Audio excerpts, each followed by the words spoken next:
In today's video, we're diving into one of the most chilling, unsolved disappearances in modern America, the case of Brandon Swanson, a 19-year-old college student who vanished without a trace after a late-night call to his parents. And his last words? Just two chilling ones.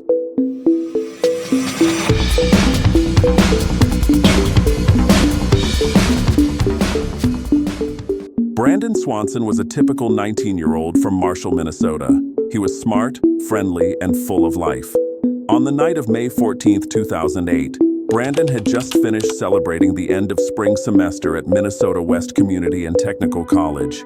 He'd spent the evening with friends, bouncing between two small towns, Canby and Lind. Just after midnight, Brandon left a friend's house and began driving home. It was a drive he had made many times before, but something went terribly wrong. At 1:54 a.m., Brandon called his parents. He sounded calm, but his car had run off the road and was stuck in a ditch. He said he wasn't hurt, just annoyed.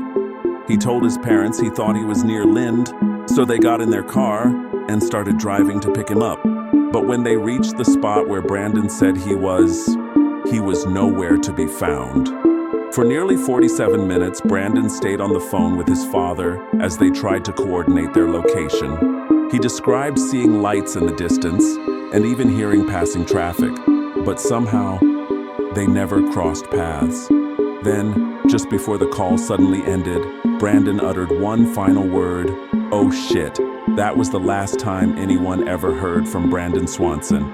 The next day, Brandon's car was found not near Lind, but near Taunton, almost 25 miles away from where he thought he was. Investigators were baffled. How could he have been so wrong about his location? Even more disturbing, no signs of foul play, no blood, no damage. His car doors were shut and the keys were gone. Tracking dogs were brought in. They followed Brandon's scent along a gravel road, through fields, and toward the Yellow Medicine River. At one point, the dogs lost the scent near the water and picked it up again on the other side.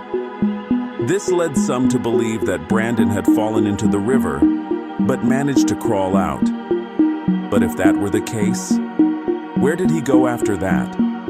Despite intense searches over several days, and then again for weeks, no trace of Brandon was ever found. Not a wallet, not a shoe, nothing. Even today, more than 15 years later, the fields where he vanished remain as silent and cold as they were that night. Over the years, countless theories have emerged. Did he fall into the river and drown? Was he attacked by someone or something in the darkness?